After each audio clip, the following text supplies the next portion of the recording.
CM Jayachandran, ഈ വഖഫ് വിഷയത്തിൽ താങ്കളുടെ ഒരു നിലപാട് കൂടി ഇന്ന് കോൺഗ്രസ് എടുത്ത നിലപാട് കൂടി വളരെ ചെറിയ വാക്കുകൾ പറഞ്ഞുകൊണ്ടും പ്രകാശ് മാസ്റ്റർക്ക് അതിൽ കൂടി പറയാനുള്ളത് കേട്ടുകൊണ്ട് നമുക്ക് ചർച്ച അവസാനിപ്പിക്കാമെന്ന് തോന്നുന്നു. CM ജയചന്ദ്രൻ. അല്ല, വഖഫ് വിഷയത്തില് ഷോൺ ജോർജിന്റെ അഭിപ്രായം നടപ്പാക്കുകയാണല്ലോ കേരള ഗവൺമെന്റ് ചെയ്തത്. ഷോൺ ജോർജ് കോൺഗ്രസ്സുകാരനാണോ എന്നുള്ളത് അവർ തന്നെ വ്യക്തമാക്കിയാൽ മതി. എൻ്റെ അറിവിൽ, നമ്മുടെയൊക്കെ അറിവിൽ അയാൾ BJPയുടെ പ്രധാനപ്പെട്ട ചുമതലയിലിരിക്കുന്ന ഒരാളാണ് ഷോൺ ജോർജ്.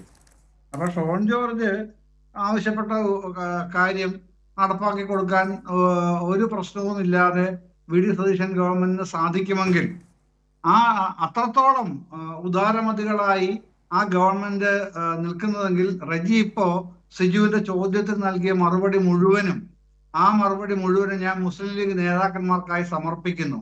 മുസ്ലിം ലീഗ് നേതാക്കന്മാരെ, നിങ്ങൾ ഇവിടെ റെജി എന്ന കോൺഗ്രസ് സഹയാത്രികൻ ഇക്കാര്യത്തിൽ പറഞ്ഞ മറുപടി കേൾക്കുക. അതാണ് കോൺഗ്രസിന്റെ നിലപാട് എന്ന് നിങ്ങൾ വിശ്വസിക്കുക, അംഗീകരിക്കുക.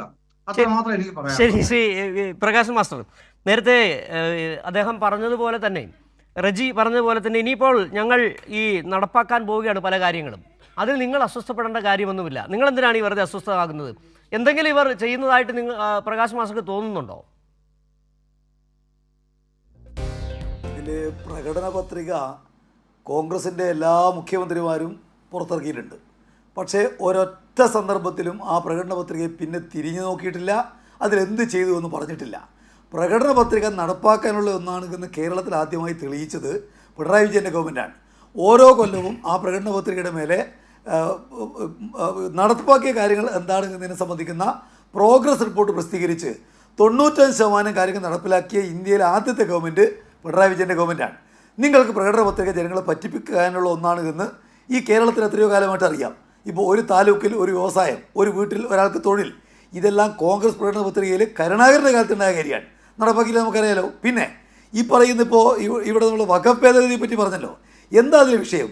വഖഫ് ഭേദഗതിക്കകത്തുള്ള മൗലികമായ വിഷയം അമുസ്ലിങ്ങളെ വഖഫ് കമ്മിറ്റിയിൽ ഉൾപ്പെടുത്തണമോ, അവിടെ ഉൾപ്പെടുത്തുന്ന മുസ്ലിമിനുള്ള പ്രത്യേക യോഗ്യതകൾ വേണം എന്നുള്ള കാര്യം BJPക്കാർ അടിച്ചേൽപ്പിച്ചതാണ്. അതിനെതിരായിട്ട് കേരള നിയമസഭ പ്രമേയം പാസാക്കിയിട്ടുണ്ട്.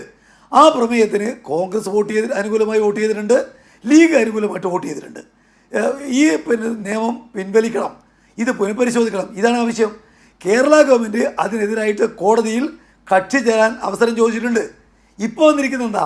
ഈ ഷോൺ ജോർജ് എന്ന് പറയുന്നത് BJPയുടെ സംസ്ഥാന വൈസ് പ്രസിഡൻ്റാണ്. അദ്ദേഹത്തിൻ്റെ ആവശ്യം അമുസ്ലിങ്ങളെ കൂടി ചേർത്തുകൊണ്ട് ഈ പറയുന്ന വഖഫ് ബോർഡ് കമ്മിറ്റി പുനഃസംഘടിപ്പിക്കണം എന്നാണ്. ഇപ്പോൾ എന്താ ഗവൺമെൻറ് പറഞ്ഞിരിക്കുന്നത്? എന്താ ഗവൺമെൻറ് പറഞ്ഞിരിക്കുന്ന അവരുടെ അഫിഡവിറ്റ്?